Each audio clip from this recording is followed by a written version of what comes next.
Hi guys, how are you? I'm fine, thanks for asking. Today we are doing a landscape painting, which I don't usually do, but if someone commissions me to, then who am I to say no, you know? So yeah, I will take you through how I do it again, and what am I saying again? I've never said this before, but every artist will tell you, oh, you know, I do it differently, this is just how I do it, and that's the case here. This is just how I do it. I didn't go to watercolor school or anything, I just figured it out on my own. So take everything I say with a pinch of salt. It's not like the word of God or anything. So yeah, this is step one, the sky, obviously. This part was the hardest for me because basically it involves putting water on the paper and then putting paint on it, boop, and then the little boop will spread into the water and make everything smooth, or it should, because it's a lot harder than it sounds. And if you see the sky, this area of the sky that's gone a bit splotchy because I didn't control the level of water.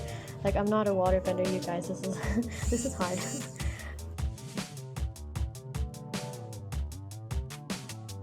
And we move on to the mountains. I talk way too much for this video, and I'm often gonna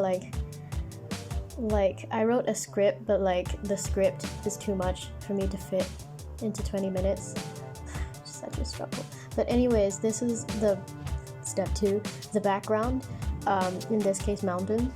And just a rule of thumb I have for backgrounds, I try to keep it to just one color or two, just really muted, because remember, the background's really far away. If you're standing on a mountain and you're looking at another mountain across the valley, you can't really see it in all its detailed glory, right? So what I did was just reduce, it's a mountain. Okay, you can't see because of the fan, but once we zoom back onto it, there's a mountain and then a town, and so I just sort of made splotches of different varying tones and shape to indicate a town. And also I stuck to this one specific blue, this Prussian blue here, to paint everything in the background.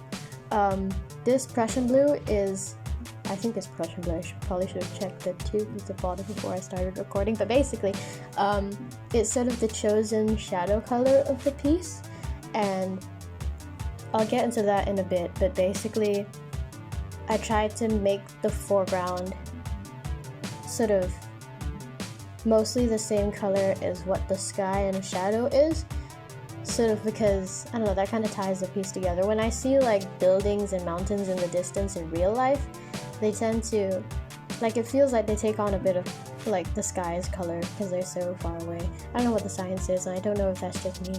I don't know if this makes sense at all, but that's just what I think when I do these things. So yeah, Prussian blue, remember that, because we're going to get into that in a bit. I probably should have zoomed in a bit for this part in hindsight, but I'm not smart, so you'll have to forgive me. Just a little more on the sort of choosing one single color for the shadow. That's kind of what I like to do before I go into a piece. I try to figure out in my head generally what the color of the shadow is in the whole piece and what the colors of light are.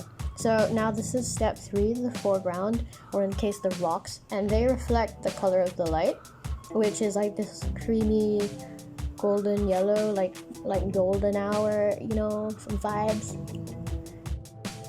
So the overall piece would then be this yellowy light on one side and then this Prussian blue shadow on the other. And remember this light shadow dichotomy, because I'm going to get into it much later and you'll see why. So this is the second layer of the foreground, which is me sketching out the colors, and these two layers are basically the light shadow dichotomy I was talking about. So breaking down everything into these two very simple, these two simple principles, light of one color and shadow of the other, it really brings the piece together. So it's not like everything is, a different color and extremely distracting. The whole piece feels like it's united under one single mood, one single vibe, one single aesthetic. So once you get this I need to find a better word than dichotomy because it's so long and such a mouthful. Like these, the yin yang dualism. Like this, you know what I mean.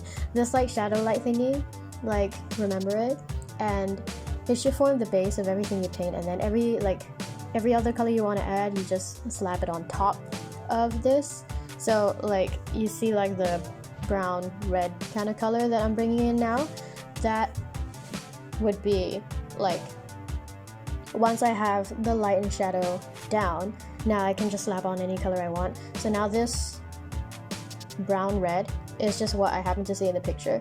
I'm not sure like if that's the color of the rocks or like rocks reflecting each other, or I don't know, science. But basically it sort of brings like a third dimension to this light shadow thing. So now it's like it pops, you know. And now I've created this like yellow, red, blue kind of color scheme on the rocks, and like, so that's like the palette, you know. There are many different types of palettes that you can employ, and like knowing color theory really helps, and maybe I'll make a future video on that, but that's like a whole thing. Actually, it's not that hard. Just look at a color wheel. I know you can buy color wheels in stores, and you can like they have the information on the back and stuff. I'll make a video about it later, but essentially the palette I'm using here is essentially red, yellow, blue. Like presently, like later there'll be other colors, but yeah, presently it's a red, yellow, blue kind of vibe. So that's what I'm going for because they work together. Primary colors, you know. So yeah. And then this is the like final layer, the shadows in its final glory, just sort of making them its real tone. What is the word for like the darkness of something? The tone, the value? I didn't go to school, y'all. So I don't know the words for these things. But like making it so it's like real light darkness, weight, value, tone thing. Like adding in the final shadows in the foreground, or in this case the rocks. And also another rule of thumb, I love that phrase, rule of thumb is make the shadows in the foreground darker than anything in the foreground, because remember the foreground is like way far away, you can't see it at all, so everything closer to you will be clearer. So here I'm making the shadows like a really, really intense dark blue because they're closer, and it definitely separates it from the background, because otherwise you wouldn't know the distance of these things. So yeah, again using that Prussian blue. Okay, I need to check if it's really Prussian blue. If not, I will write a note and an apology on the video for deceiving you guys. Oh, also side note that I should have noticed, because I'm putting way too much emphasis on color. One thing about watercolor is that you cannot undo, you cannot control Z, and also it's not like, you know, acrylic where you can just like paint over it. Everything you put down is permanent, like that's it, habis, finish, voila. And therefore every brush stroke is like, every brush stroke matters, every brush stroke is deliberate, is a decision, there we go, that's the word. Every brush stroke is a decision. Like everything you draw, like on this rock for example, every shape that I carved out essentially matters. I try to mimic something, like every shape reflects something that I'm trying to portray, because, did I mention this before? Oh yeah, I did, in the background, like I said before, like with watercolor it's easier to like work with impressions like I did with the background, just sort of splotch on impressions of things so that from far away it looks like what you're trying to portray, you know what I mean? So yeah, really focus on the shape of things and the lines that you make, because each one will reflect the picture. Each one of them will come together and make something, you know? So yeah. now step 4, I think. It's only been like less than 5 and I've already lost count. Anyways, the grass. I kind of messed up, so I don't have any like genius life hacks for this part, but essentially it's the same. Like I tried to, put down the yellowy green of the grass first, then add on the shadow, and then, do all the etc. stuff later. My mistake was that like I made it too dark in some areas. Like I overemphasized like the shadows, or like later I like overemphasized the yellow and then put down the shadow, and then it didn't look green at all because I forgot the grass was green. You'll see what I mean. Basically, just this part is a little frustrating to watch. Apologies. But it's the same principle as the rocks, basically. The rocks was the entire tutorial. This is just like the leftovers of the video that I have to ramble over. So yeah. Ugh. Honestly, I could have just left it at that in hindsight. Like the grass, it looks fine as it is. Because later I'm gonna scrub over it. You see me scrubbing over it, trying to get rid of it. Why did I do that? Stupid. Anyways. I sent it off so it's too late.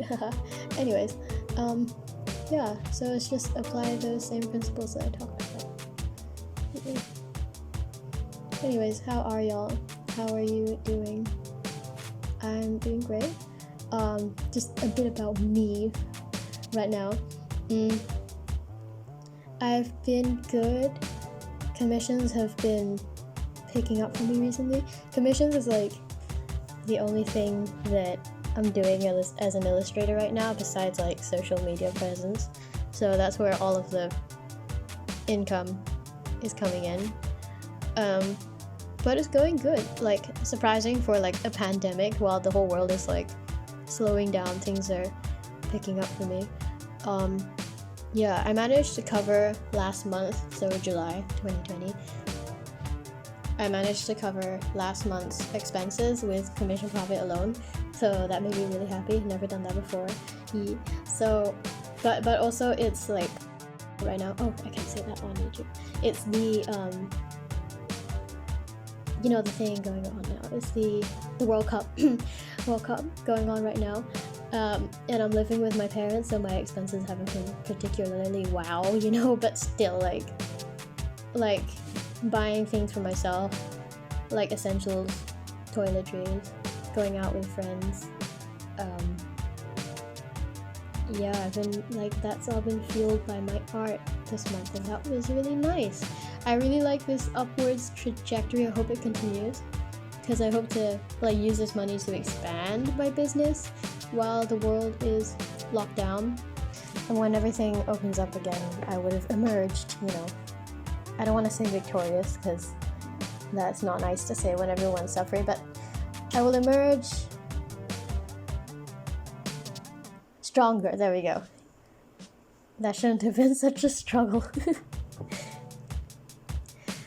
I don't really know what direction I'll take besides this though. Like, I do commissions, that's what I've always done. I do want to venture into like stickers. I have been working on some, and I do have some ready to go, but where am I gonna sell them during a pandemic?